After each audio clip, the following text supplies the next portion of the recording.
Hello, welcome to episode 4 of the Wild Adventures series. So you may be listening on YouTube, and it's the Wild Adventures channel, and this is episode 4, entitled "The Magic of Listening to Whales." Yeah, and I'd like to express deep gratitude for you being here.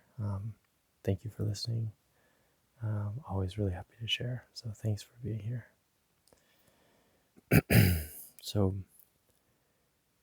actually, the type of format of sharing that I'm doing is not actually podcasting, it's videoing.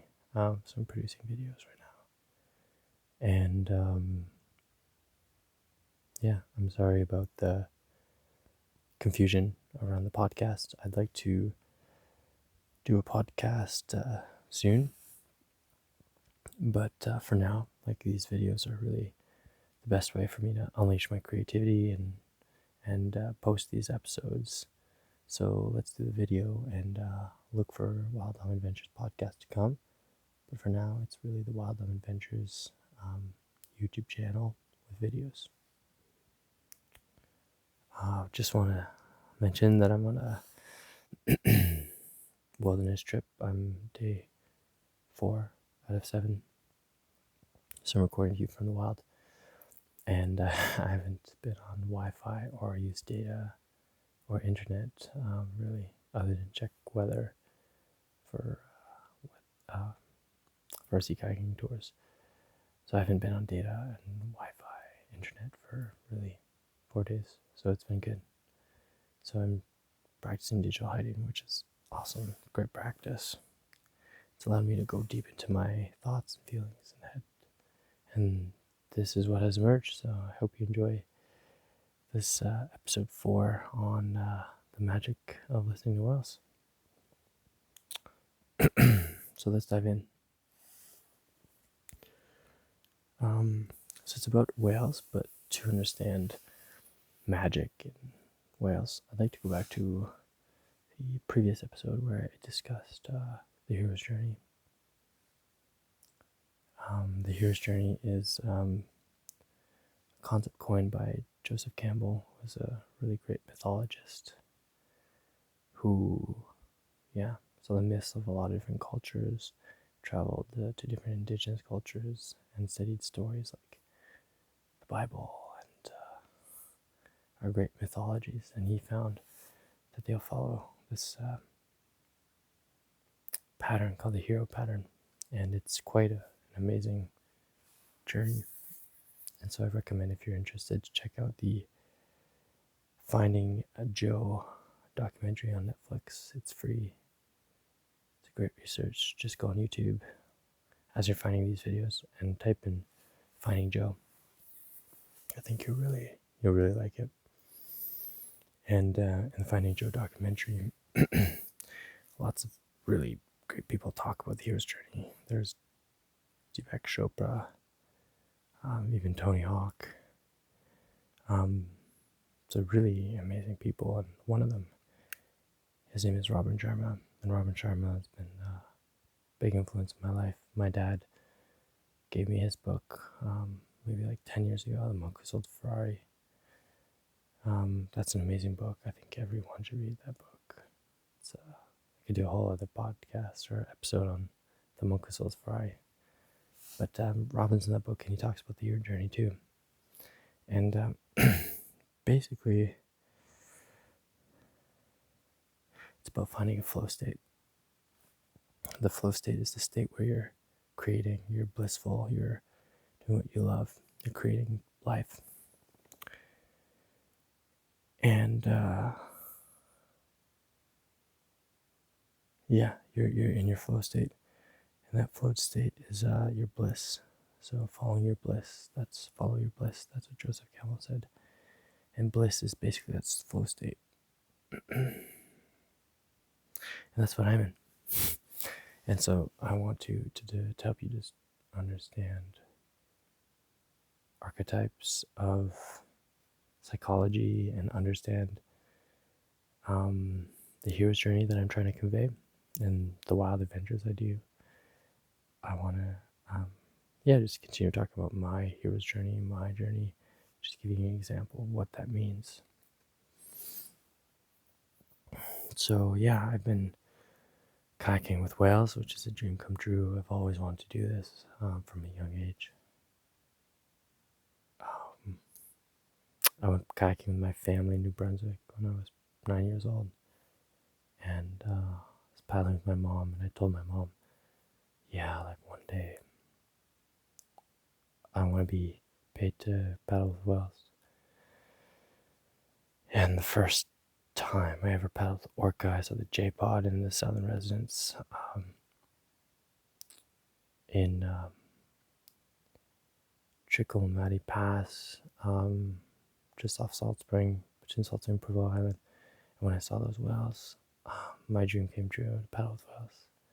And at the same time, my mom bought a farm, and it was beautiful that same day. So our dreams came true.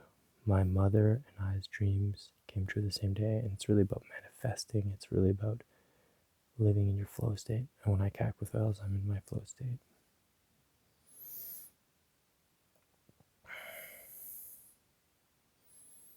Yeah, the other day, I was talking to a friend, and 2 humpbacks, these huge, beautiful whales that are about 40,000 kilograms each, jumped fully out of the water. One came twice. His name was Argonaut. My friend knew how to identify him, and she was fairly confident it was Argonaut. And we saw him the next day around. He's a big guy. He's a big, beautiful humpback whale. So the Argonaut breached twice. And I hear these beautiful humpbacks trumpet at night, meaning they make these like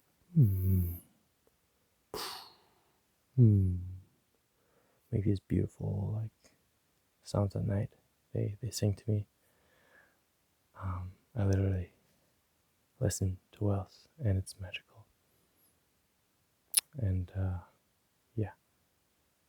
listening to whales is such a magical process.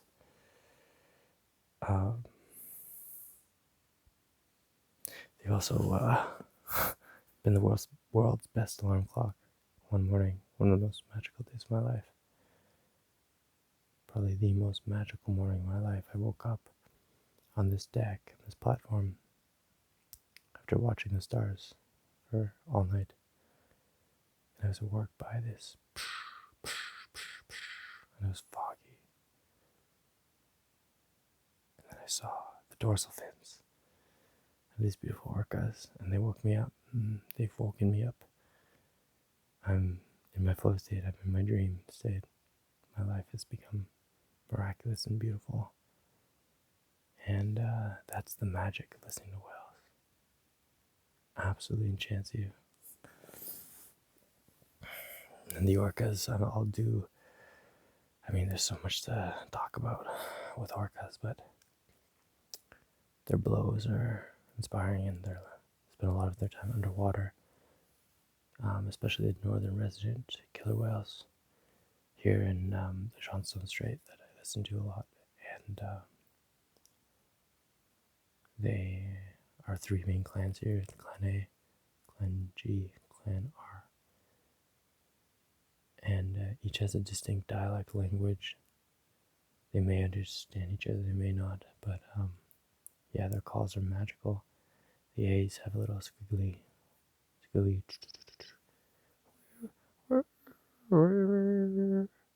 they're the traditional orca sound that we hear. Hard to do. And the G clown sounds like a donkey. Aww. And I got some really good footage of them, just listening to them from hydrophone from my boat. And the R clan is more like pork, pig sounding like.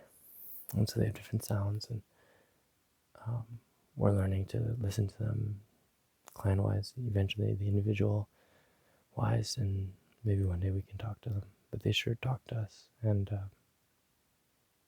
orca whales, they've stolen my heart. I love them so much.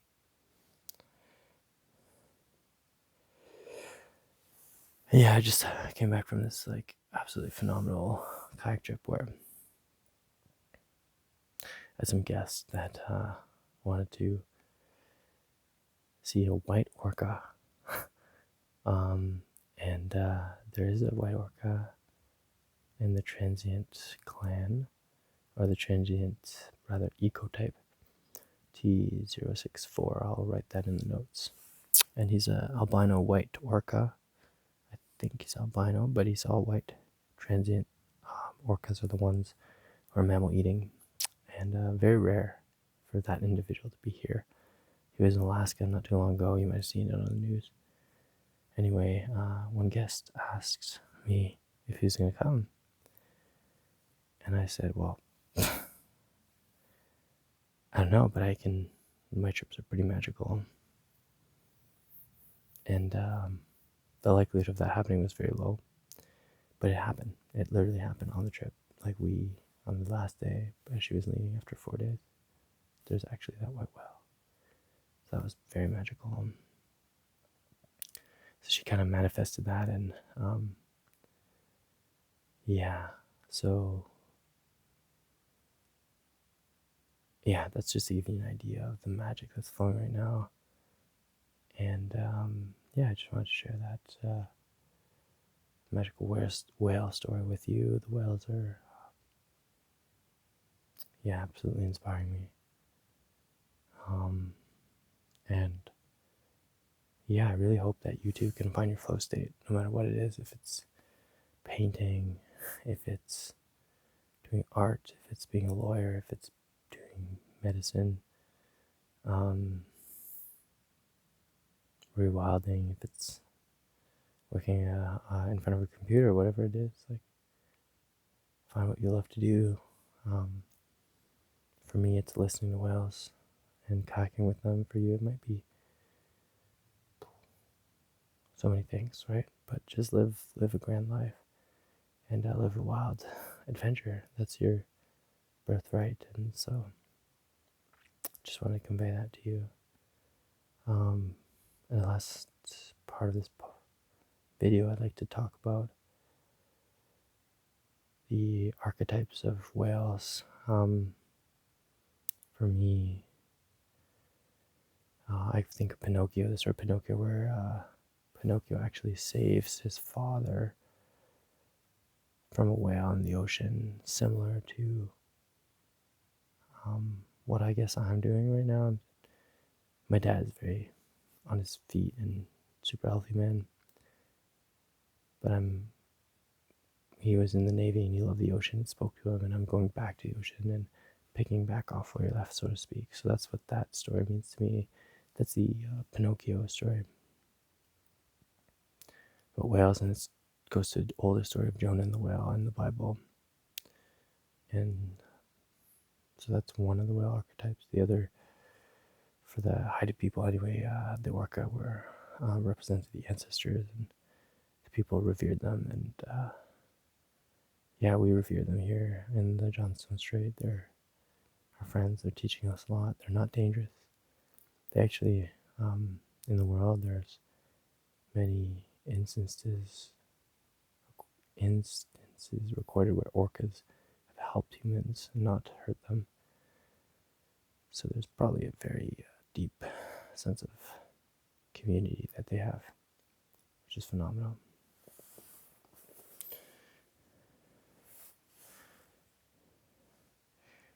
So yeah, that's like kind of where archetypes for the Haida, from the Bible, and for me, that they just represent freedom and wildness and beauty. So yeah, I hope you can find that in your life. And if you want to come paddling with me with whales, you can do that. But so many other things you can do. So yeah, that's video 4. The magic of listening to whales. I hope you liked it. Please subscribe to this YouTube channel. Leave some likes. Share this. I'm on Instagram and Facebook as well. And yeah, we're going to keep these beautiful episodes coming. And thank you so much, gratitude. May you go on wild adventures.